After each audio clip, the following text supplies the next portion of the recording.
Part 6 of Jerusalem, the Emanation of the Giant Albion by William Blake, edited and read by Tim Bruce. Then the spectre drew valour into his bosom magnificent, terrific, glittering with precious stones and gold, with garments of blood and fire. He wept in deadly wrath of the spectre, in self-contradicting agony, crimson with wrath and green with jealousy, dazzling with love and jealousy immingled, and the purple of the violet darkened deep over the plough of nations, thundering in the hand of Albion's spectre.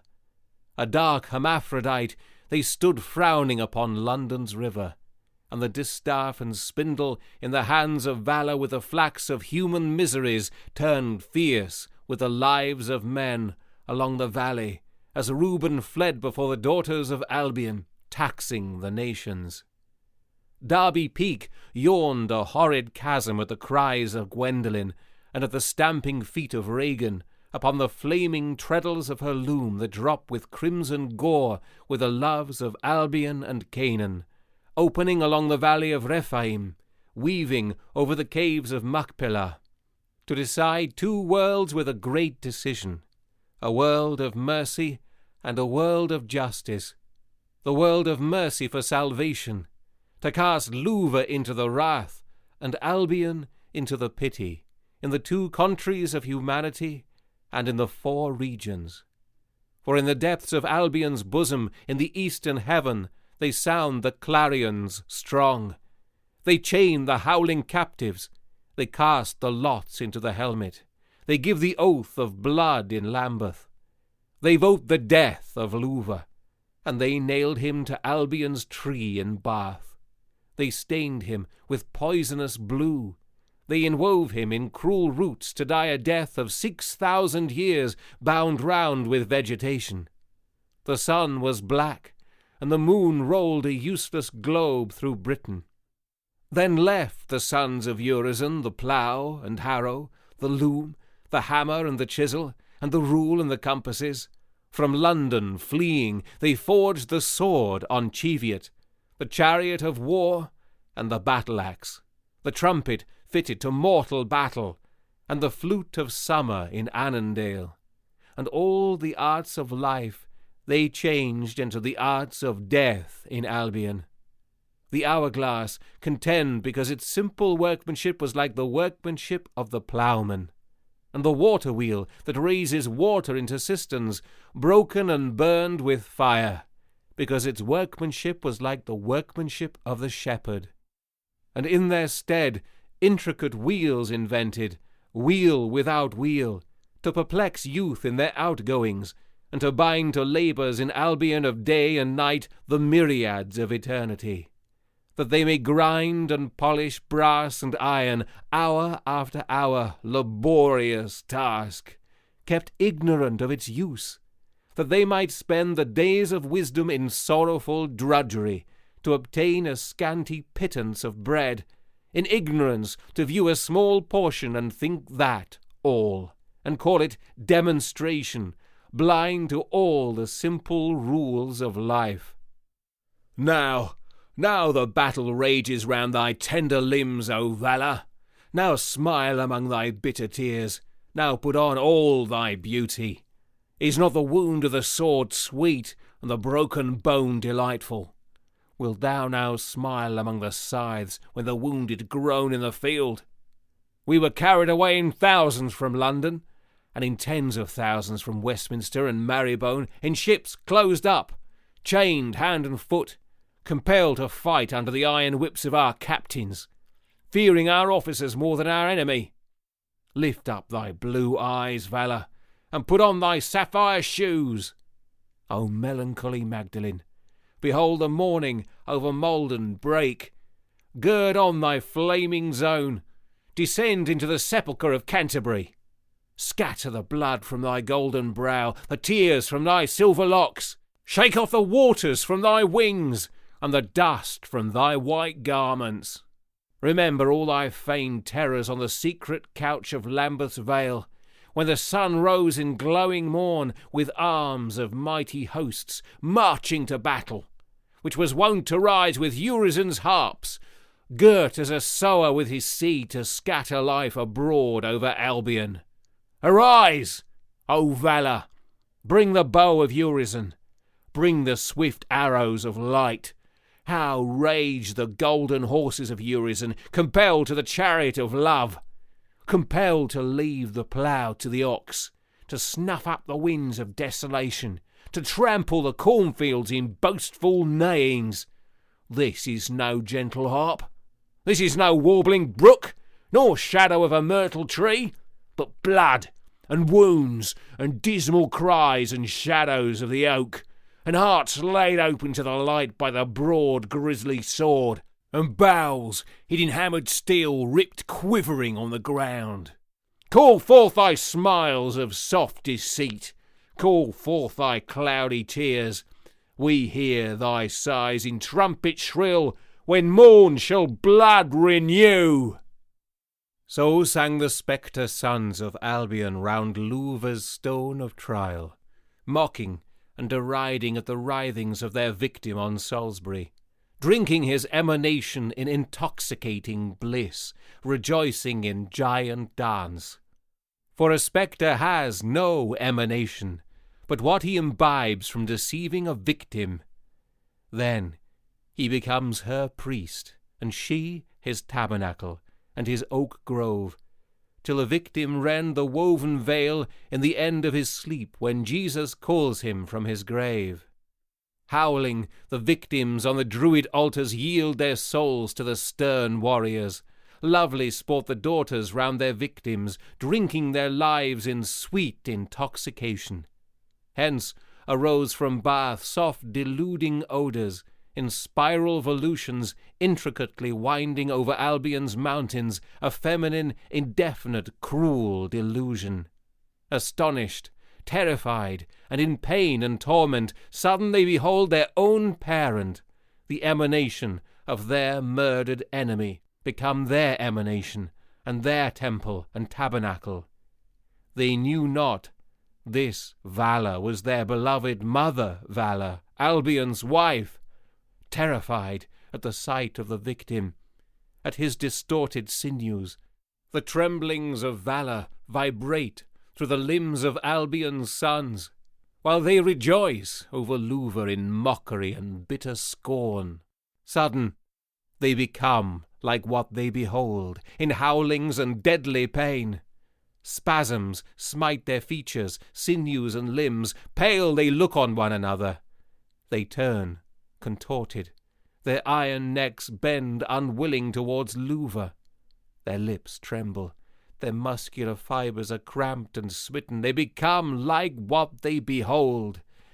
Yet immense in strength and power, in awful pomp and gold, in all the precious unhewn stones of Eden, they build a stupendous building on the plain of Salisbury, with chains of rocks round London stone, of reasonings, of unhewn demonstrations in labyrinthine arches, mighty Urizen the architect, through which the heavens might revolve and eternity be bound in their chain.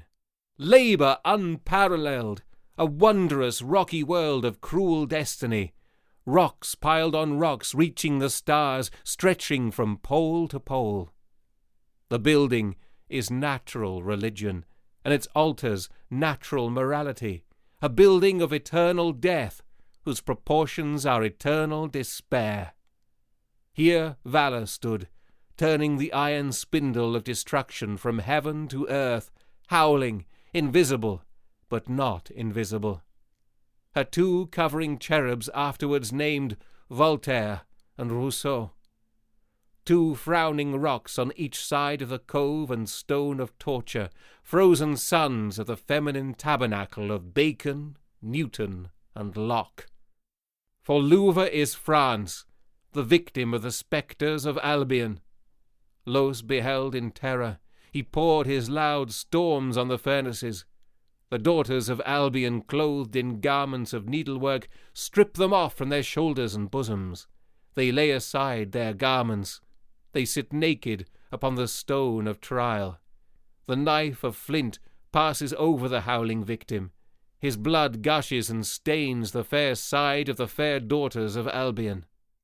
They put aside his curls. They divide his 7 locks upon his forehead. They bind his forehead with thorns of iron. They put into his hand a reed. They mock, saying, Behold, the king of Canaan, whose are 700 chariots of iron. They take off his vesture whole with their knives of flint, where they cut asunder his inner garments, searching with their cruel fingers for his heart. And there they enter in pomp, in many tears, and there they erect a temple and an altar. They pour cold water on his brain in front, to cause lids to grow over his eyes in veils of tears, and caverns to freeze over his nostrils, while they feed his tongue from cups and dishes of painted clay. Glowing with beauty and cruelty, they obscure the sun and the moon. No eye can look upon them. And alas, at the sight of the victim, and at sight of those who are smitten, all who see become what they behold. Their eyes are covered with veils of tears, and their nostrils and tongues shrunk up. Their ear bent outwards. As their victims, so are they, in the pangs of unconquerable fear, amidst delights of revenge, earth-shaking. And as their eye and ear shrunk, the heavens shrunk away. The divine vision became first a burning flame, and then a column of fire, then an awful fiery wheel surrounding earth and heaven, and then a globe of blood, wandering distant in an unknown night. Afar into the unknown night the mountains fled away. 6 months of mortality, a summer, and 6 months of mortality, a winter. The human form began to be altered by the daughters of Albion, and the perceptions to be dissipated into the indefinite, becoming a mighty polypus named Albion's tree. They tie the veins and nerves into 2 knots, and the seed into a double knot. They look forth. The sun is shrunk, the heavens are shrunk, away into the far remote, and the trees and mountains withered into indefinite cloudy shadows in darkness and separation. By invisible hatreds adjoined, they seem remote and separate from each other, and yet are a mighty polypus in the deep. As the mistletoe grows on the oak, so Albion's tree on eternity. Lo, he who will not commingle in love must be adjoined by hate. They look forth from Stonehenge, from the cove round London Stone. They look on one another. The mountain calls out to the mountain. Plinlimmon shrunk away. Snowdon trembled. The mountains of Wales and Scotland beheld a descending war, the routed flying. Red run the streams of Albion. Thames is drunk with blood. As Gwendolen cast the shuttle of war, as Campbell returned the beam. The Humber and the Severn are drunk with the blood of the slain. London feels his brain cut round. Edinburgh's heart is circumscribed.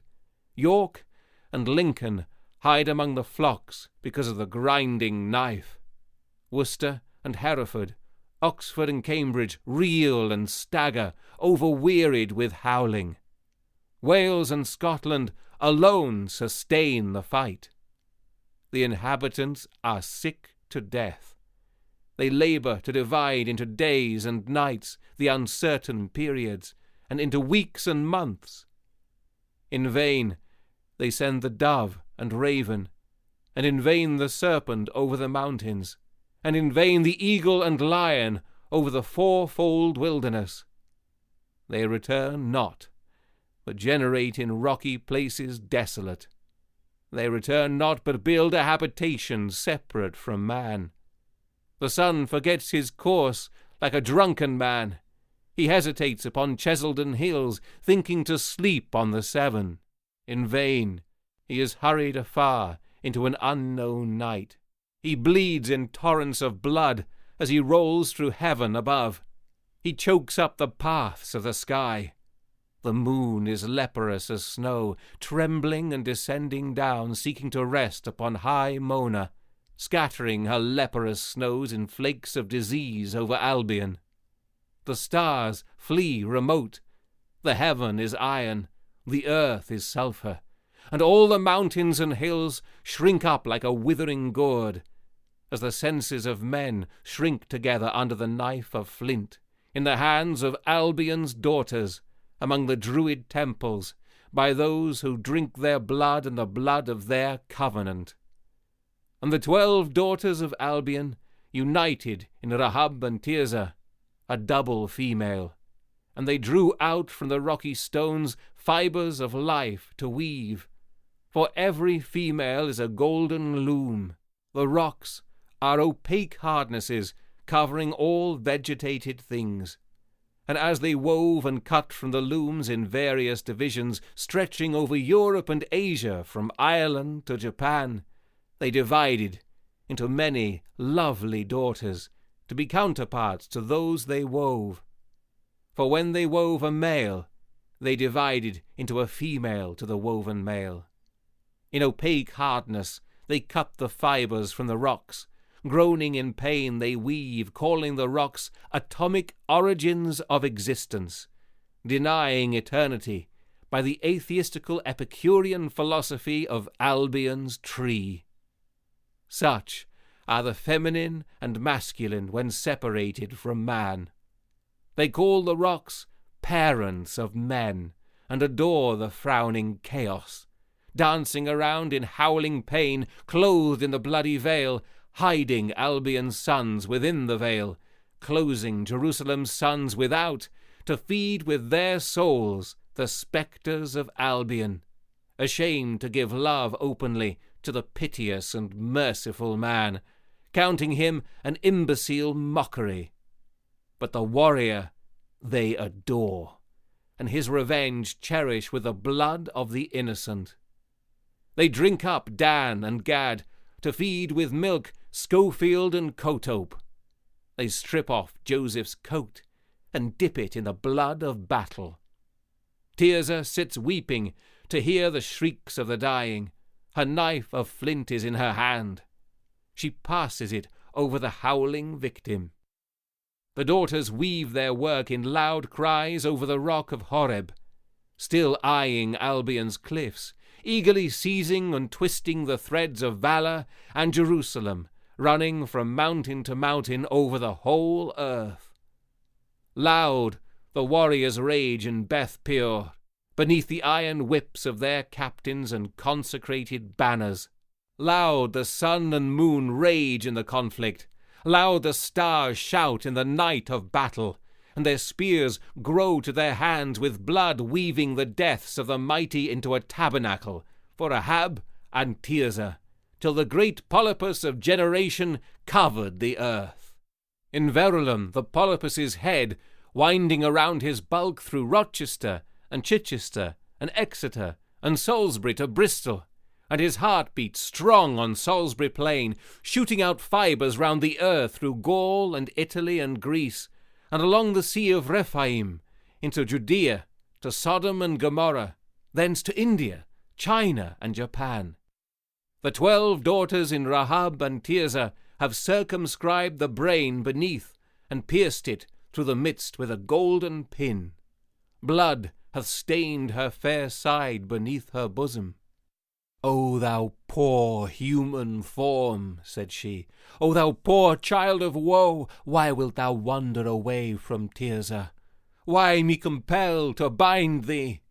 If thou dost go away from me, I shall consume upon these rocks.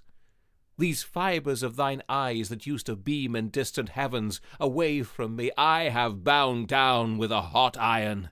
These nostrils that expanded with delight in morning skies I have bent downward with lead, melted in my roaring furnaces of affliction, of love, of sweet despair, of torment unendurable. My soul is 7 furnaces, incessant roars the bellows upon my terribly flaming heart. The molten metal runs in channels through my fiery limbs. O love, O pity, O fear, O pain, O the pangs, the bitter pangs of love forsaken! Ephraim was a wilderness of joy where all my wild beasts ran. The river Cana wandered by my sweet Manasseh's side to see the boy spring into heaven sounding from my sight. Go, Noah, fetch the girdle of strong brass, heat it red hot, press it around the loins of this ever-expanding cruelty. Shriek not so, my only love. I refuse thy joys. I drink thy shrieks because hand and hile are cruel and obdurate to me. O Schofield, why art thou cruel? Lo, Joseph is thine, to make you one, to weave you both in the same mantle of skin. Bind him down, sisters, bind him down on Ebal, mount of cursing. Mala, come forth from Lebanon, and Hogla from Mount Sinai. Come, circumscribe this tongue of sweets, and with a screw of iron fasten this ear into the rock. Milcah, the task is thine. Weep not so, sisters, weep not so. Our life depends on this, or mercy and truth are fled away from Shechem and Mount Gilead, unless my beloved is bound upon the stems of vegetation. And thus the warriors cry in the hot day of victory in songs. Look, the beautiful daughter of Albion sits naked upon the stone, her panting victim beside her. Her heart is drunk with blood, though her brain is not drunk with wine. She goes forth from Albion in pride of beauty, in cruelty of holiness, in the brightness of her tabernacle, and her ark and secret place. The beautiful daughter of Albion delights the eyes of the kings. Their hearts and the hearts of their warriors glow hot before Thor and Frigga. O Moloch, O Chemosh, O Bacchus, O Venus, O double god of generation. The heavens are cut like a mantle around from the cliffs of Albion across Europe, across Africa.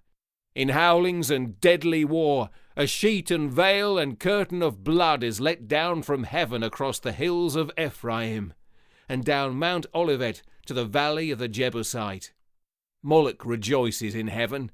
He sees the 12 daughters naked upon the 12 stones, themselves condensing to rocks and into the ribs of man. Lo, they shoot forth in tender nerves across Europe and Asia. Lo, they rest upon the tribes, where their panting victims lie. Moloch rushes into the kings, in love to the beautiful daughters, but they frown and delight in cruelty, refusing all other joy. Bring your offerings, your first-begotten, pampered with milk and blood, your firstborn of 7 years old, be they males or females, to the beautiful daughters of Albion. They sport before the kings, clothed in the skin of the victim. Blood, human blood, is the life and delightful food of the warrior. The well-fed warrior's flesh of him who is slain in war fills the valleys of Ephraim, with breeding women walking in pride and bringing forth under green trees with pleasure, without pain, for their food is blood of the captive. Moloch rejoices through the land from Havilah to Shur. He rejoices in moral law and its severe penalties. Loud Shaddai and Jehovah thunder above when they see the 12 panting victims on the 12 stones of power and the beautiful daughters of Albion. If you dare rend their veil with your spear, you are healed of love. From the hills of Camberwell and Wimbledon, from the valleys of Walton and Esher, from Stonehenge and from Malden's Cove, Jerusalem's pillars fall in the rendings of fierce war. Over France and Germany, upon the Rhine and Danube, Reuben and Benjamin flee. They hide in the valley of Rephaim.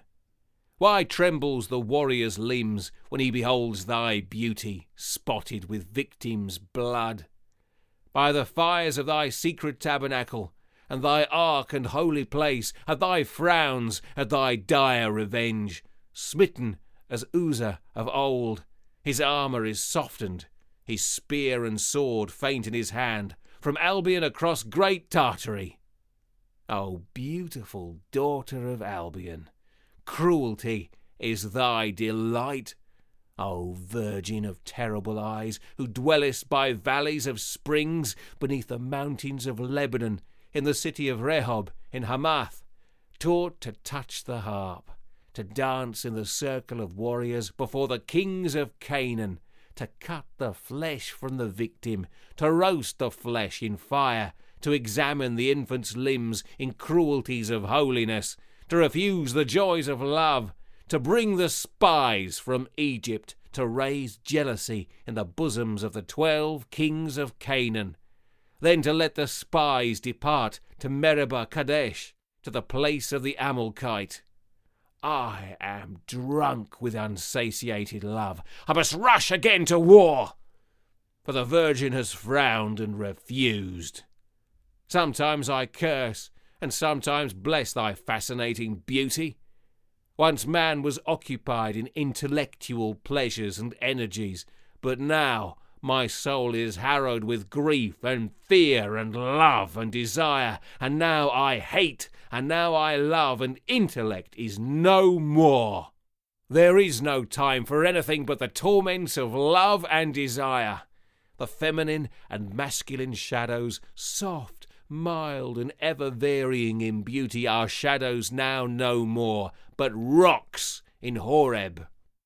Then all the males combined into one male, and everyone became a ravening, eating cancer growing in the female, a polypus of roots, of reasoning, doubt, despair, and death, going forth and returning from Albion's rocks to Canaan, devouring Jerusalem from every nation of the earth. Envying stood the enormous form at variance with itself, in all its members, in eternal torment of love and jealousy, driven forth by Los time after time from Albion's cliffy shore, drawing the free loves of Jerusalem into infernal bondage, that they might be born in contentions of chastity and in deadly hate between Leah and Rachel, daughters of deceit and fraud, bearing the images of various species of contention and jealousy and abhorrence, and revenge and deadly murder, till they refuse liberty to the male, and not like Beulah, where every female delights to give her maiden to her husband. The female searches sea and land for gratifications to the male genius, who in return clothes her in gems and gold, and feeds her with the food of Eden. Hence all her beauty beams. She creates at her will a little moony night and silence, with spaces of sweet gardens and a tent of elegant beauty, closed in by a sandy desert, and a night of stars shining, and a little tender moon and hovering angels on the wing. And the male gives a time and revolution to her space, till the time of love is past in ever-varying delights. For all things exist in the human imagination, and thence in Beulah they are stolen by secret amorous theft, till they have had punishment enough to make them commit crimes. Hence rose the tabernacle in the wilderness, and all its offerings from male and female loves in Beulah and their jealousies. But no one can consummate female bliss in Los's world without becoming a generated mortal, a vegetating death. And now the spectres of the dead awake in Beulah. All the jealousies become murderous, uniting together in Rahab, a religion of chastity, forming a commerce to sell loves with moral law, an equal balance, not going down with decision. Therefore the male, severe and cruel, filled with stern revenge, mutual hate returns, and mutual deceit, and mutual fear. Hence the infernal veil grows in the disobedient female, which Jesus rends, and the whole Druid law removes away from the inner sanctuary. A false holiness hid within the centre, for the sanctuary of Eden is in the camp, in the outline, in the circumference, and every minute particular, is holy. Embraces are comminglings from the head even to the feet, and not a pompous high priest entering by a secret place. Jerusalem pined in her inmost soul over wandering Reuben, as she slept in Beulah's night, hid by the daughters of Beulah.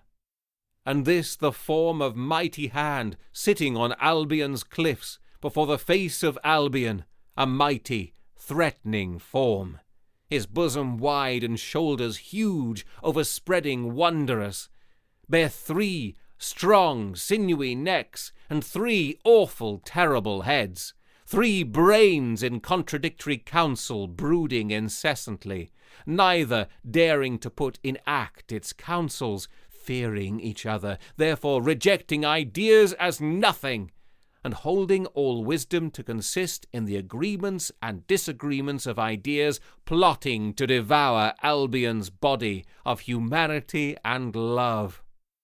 Such form the aggregate of the 12 sons of Albion took, and such their appearance when combined. But often, by birth pangs and loud groans, they divide to 12. The key bones and the chest, dividing in pain, disclose a hideous orifice. Thence issuing, the giant brood arise, as the smoke of the furnace, shaking the rocks from sea to sea. And there they combine into 3 forms named Bacon, Newton, and Locke. In the oak groves of Albion, which overspread all the earth, imputing sin and righteousness to individuals, Rahab sat, deep within him hid, his feminine power unrevealed, brooding abstract philosophy to destroy imagination, the divine humanity, a 3-fold wonder, feminine, most beautiful, 3-fold each within other. On her white marble and even neck, her heart enorbed and bona fide, with locks of shadowing modesty, shining over her beautiful female features, soft, flourishing in beauty, beams mild, all love and all perfection, that when the lips receive a kiss from gods or men, a 3-fold kiss returns from the pressed loveliness.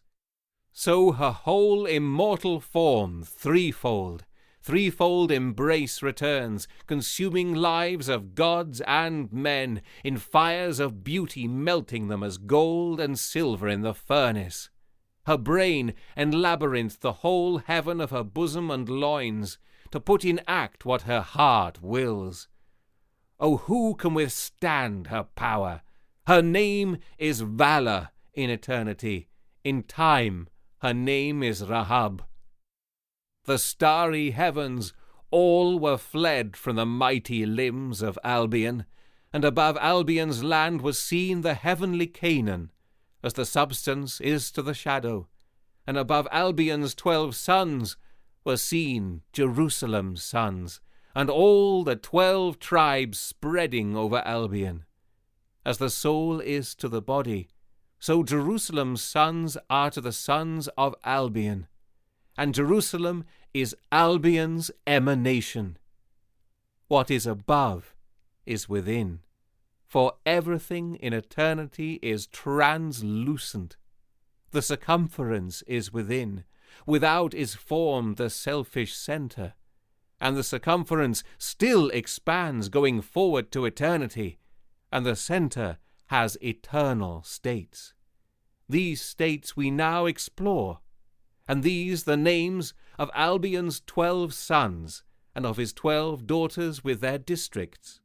Hand dwelt in Selsey, and had Sussex and Surrey and Kent and Middlesex, all their rivers and all their hills of flocks and herds, their villages, towns, cities, seaports, temples, sublime cathedrals.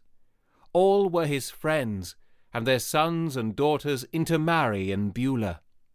For all are men in eternity. Rivers, mountains, cities, villages, all are human. And when you enter into their bosoms, you walk in heavens and earths, as in your bosom you bear your heaven and earth, and all you behold. Though it appears without, it is within, in your imagination, of which this world of mortality is but a shadow.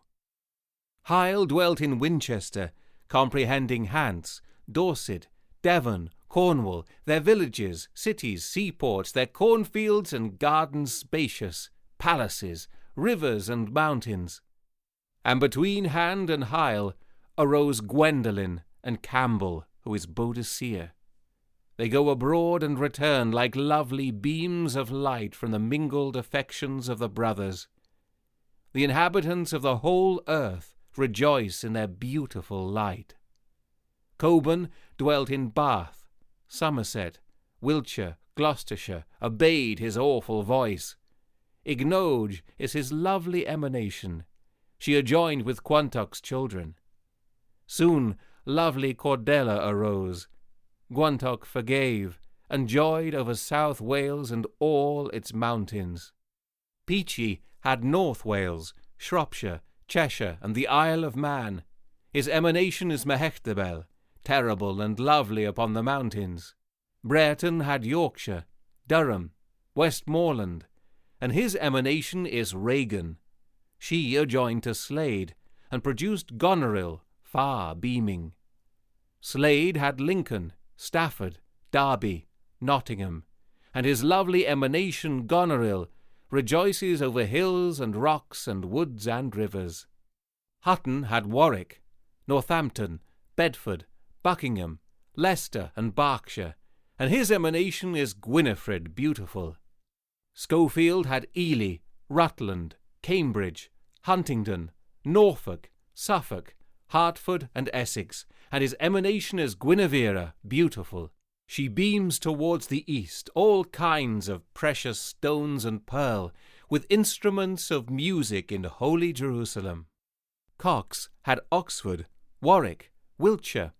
His emanation is Estrild, joined with Cordelia. She shines southward over the Atlantic.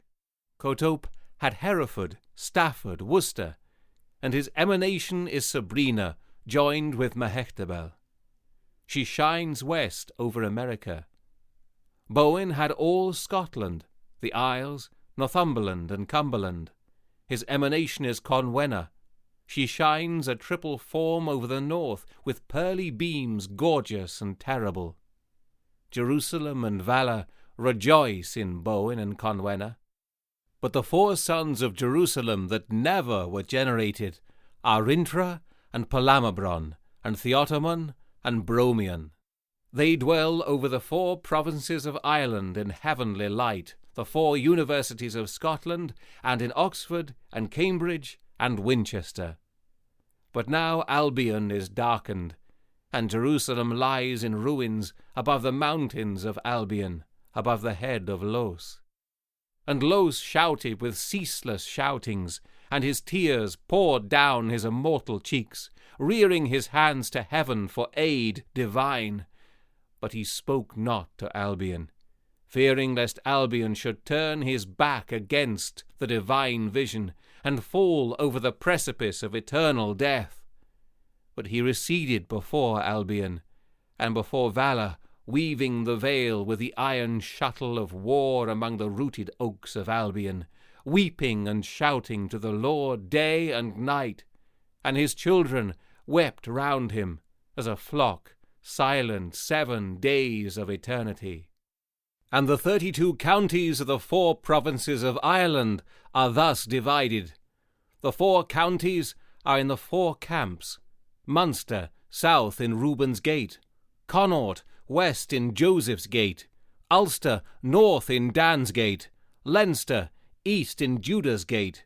For Albion in eternity has 16 gates among his pillars, but the 4 towards the west were walled up, and the 12 that front the 4 other points were turned 4 square by Los for Jerusalem's sake, and called the gates of Jerusalem, because 12 sons of Jerusalem fled successive through the gates. But the 4 sons of Jerusalem who fled not, but remained, are Rintra and Palamabron, and Theotomon and Bromion, the 4 that remain with Los to guard the western wall. And these 4 remain to guard the 4 walls of Jerusalem, whose foundations remain in the 32 counties of Ireland, and in 12 counties of Wales, and in the 40 counties of England, and in the 36 counties of Scotland. And the names of the 32 counties of Ireland are these: under Judah and Issachar and Zebulun are Louth, Longford, Eastmeath, Westmeath, Dublin, Kildare, King's County, Queen's County, Wicklow, Catherlough, Wexford, Kilkenny. And those under Reuben and Simeon and Levi are these: Waterford, Tipperary, Cork, Limerick, Kerry, Clare. And those under Ephraim, Manasseh, and Benjamin are these: Galway, Roscommon, Mayo, Sligo, Leitrim. And those under Dan, Asher, Naphtali are these: Donegal, Antrim, Tyrone, Fermanagh, Armagh, Londonderry, Down, Monaghan, Cavan. These are the land of Erin. All these centre in London, and in Golgonooza, from whence they are created continually, east and west, and north and south, and from them are created all the nations of the earth, Europe, and Asia, and Africa, and America, in fury fourfold, continually building, continually decaying because of love and jealousy. And 32 the nations to dwell in Jerusalem's gates. O come, ye nations, come, ye people, come up to Jerusalem. Return, Jerusalem, and dwell together as of old. Return, return, O Albion. Let Jerusalem o'erspread all nations as in the times of old. O Albion, awake! Reuben wanders, the nations wait for Jerusalem. They look up for the bride. France, Spain, Italy, Germany, Poland, Russia, Sweden, Turkey, Arabia, Palestine, Persia, Hindustan, China, Tartary, Siberia, Egypt, Libya, Ethiopia, Guinea, Caffraria, Negroland, Morocco, Congo, Zara, Canada, Greenland, Carolina, Mexico, Peru, Patagonia, Amazonia, Brazil. 32 nations, and under these 32 classes of islands in the ocean, all the nations, peoples, and tongues throughout all the earth. And the 4 gates of Los surround the universe within and without. And whatever is visible in the vegetable earth, the same is visible in the mundane shell reversed, in mountain and vale. And a son of Eden was set over each daughter of Beulah to guard in Albion's tomb the wondrous creation. And the 4-fold gate towards Beulah is to the south. Fenelon, Guion, Teresa, Whitefield, and Harvey guard that gate, with all the gentle souls who guide the great winepress of love. 4 precious stones that gate. Such are Cathedron's golden halls in the city of Golgonooza. And Los's furnaces howl loud, living, self-moving, lamenting with fury and despair, and they stretch from south to north through all the 4 points. Lo, the labourers at the furnaces, Rintra and Palamabron, Theotomon and Bromion, loud labouring with the innumerable multitudes of Golgonooza, round the anvils of death. But how they came forth from the furnaces, and how long, vast and severe the anguish ere they knew their Father, were long to tell.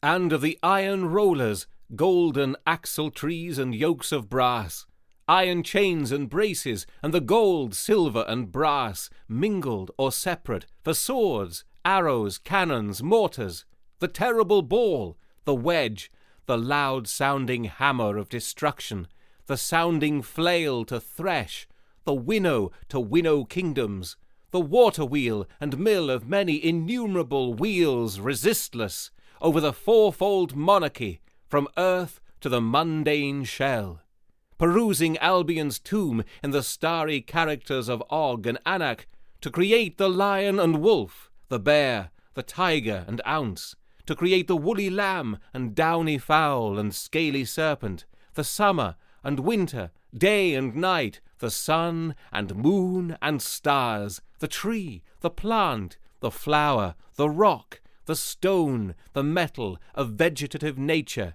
by their hard restricting condensations. Where Luva's world of opaqueness grew to a period, it became a limit, a rocky hardness without form and void, accumulating without end. Here, Los, who is of the Elohim, opens the furnaces of affliction in the emanation, fixing the sexual into an ever-prolific generation, naming the limit of opaqueness, Satan, and the limit of contraction, Adam, who is Peleg and Joktan, and Esau and Jacob, and Saul and David. Voltaire insinuates that these limits are the cruel work of God, mocking the remover of limits and the resurrection of the dead, setting up kings in wrath, in holiness of natural religion, which Los with his mighty hammer demolishes time on time in miracles and wonders in the fourfold desert of Albion, permanently creating to be in time revealed and demolished. Satan, Cain, Tubal, Nimrod, Pharaoh, Priam, Bladud, Belin, Arthur, Alfred, the Norman conqueror, Richard, John, and all the kings and nobles of the earth and all their glories, these are created by Rahab and Tirzah in Ulro. But around these, to preserve them from eternal death, Los creates Adam, Noah, Abraham, Moses, Samuel, David, Ezekiel, dissipating the rocky forms of death by his thunderous hammer. As the pilgrim passes while the country permanent remains, so men pass on, but states remain permanent forever. The spectres of the dead howl round the porch of Los in the terrible family feuds of Albion's cities and villages, to devour the body of Albion, hungering and thirsting and ravening.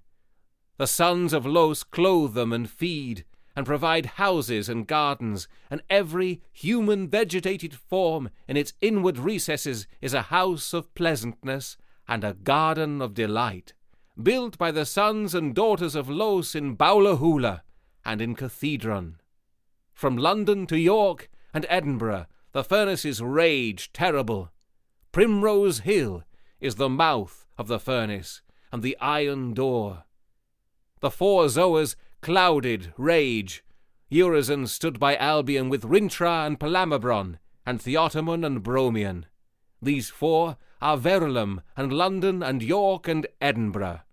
And the four Zoas are Urizen and Luva and Tharmas and Othona, in opposition deadly, and their wheels in poisonous and deadly stupor turned against each other, loud and fierce, entering into the reasoning power. Forsaking imagination, they became spectres, and their human bodies were opposed in Beulah by the daughters of Beulah with tears and lamentations. The spectre is the reasoning power in man, and when separated from imagination and closing itself as in steel in a ratio of the things of memory, it thence frames laws and moralities to destroy imagination, the divine body, by martyrdoms and wars. Oh, teach me, O Holy Spirit, the testimony of Jesus. Let me comprehend wondrous things out of the divine law. I behold Babylon in the opening streets of London. I behold Jerusalem in ruins, wandering about from house to house. This I behold, the shudderings of death attend my steps. I walk up and down in 6,000 years. Their events are present before me, to tell how Los, in grief and anger, whirling round his hammer on high, drave the sons and daughters of Albion from their ancient mountains. They became the 12 gods of Asia, opposing the divine vision. The sons of Albion are 12, the sons of Jerusalem 16.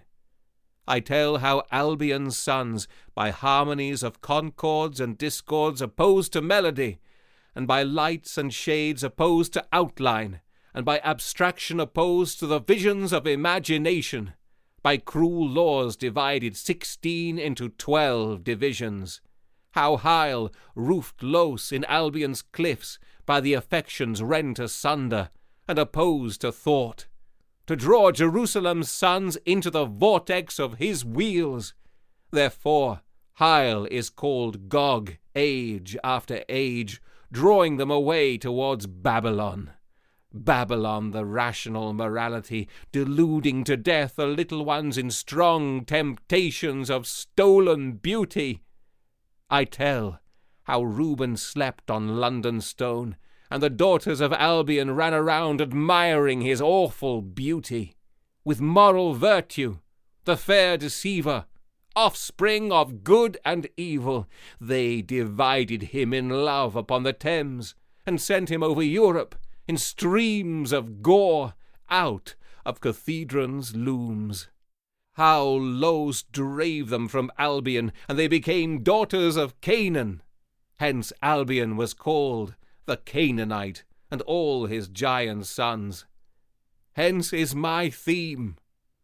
O Lord, my Saviour, open thou the gates, and I will lead forth thy words, telling how the daughters cut the fibres of Reuben, how he rolled apart and took root in Bashan. Terror-struck, Albion's sons look towards Bashan. They have divided Simeon. He also rolled apart in blood over the nations till he took root beneath the shining looms of Albion's daughters in Philistia by the side of Amalek. They have divided Levi. He has shot out into 48 roots over the land of Canaan. They have divided Judah. He hath took root in Hebron, in the land of Hand and Hyle. Dan, Naphtali, Gad, Asher, Issachar, Zebulun roll apart from all the nations of the earth to dissipate into non-entity. I see a feminine form arise from the 4 terrible Zoas, beautiful but terrible, struggling to take a form of beauty, rooted in Shechem. This is Dinah, the youthful form of Erin. The wound I see in South Moulton Street and Stratford Place, whence Joseph and Benjamin rolled apart away from the nations. In vain they roll apart. They are fixed into the land of Kabul. And Rahab, Babylon the Great, hath destroyed Jerusalem. Bath stood upon the 7 with Merlin and Bladud and Arthur, the cup of Rahab in his hand, her poisons 27-fold, and all her 27 heavens, now hid and now revealed, appear in strong delusive light of time and space, drawn out in shadowy pomp by the eternal prophet created evermore. For Los in 6,000 years walks up and down continually, that not one moment of time be lost, and every revolution of space he makes permanent in Bowler, Hula, and Cathedron. And these the names of the 27 heavens and their churches: Adam, Seth, Enos, Canaan, Mahalaleel, Jared, Enoch, Methuselah, Lamech. These are the giants mighty, hermaphroditic: Noah, Shem, Arphaxad, Canaan the second, Salah, Heber, Peleg, Reu, Serug, Nahor, Terah. These are the female males, a male within a female hid, as in an ark and curtains.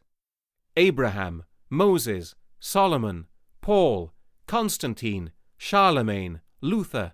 These 7 are the male females, the dragon forms, the female hid within a male. Thus Rahab is revealed, mystery, Babylon the Great, the abomination of desolation, religion hid in war, a dragon red and hidden harlot. But Jesus, breaking through the central zones of death and hell, opens eternity in time and space, triumphant in mercy. Thus are the heavens formed by Los within the mundane shell.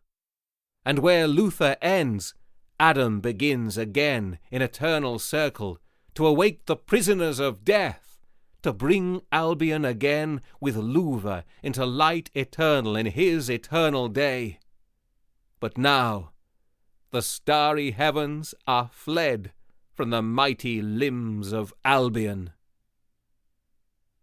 Here ends Chapter 3 and Part 6 of Jerusalem, the Emanation of the Giant Albion by William Blake.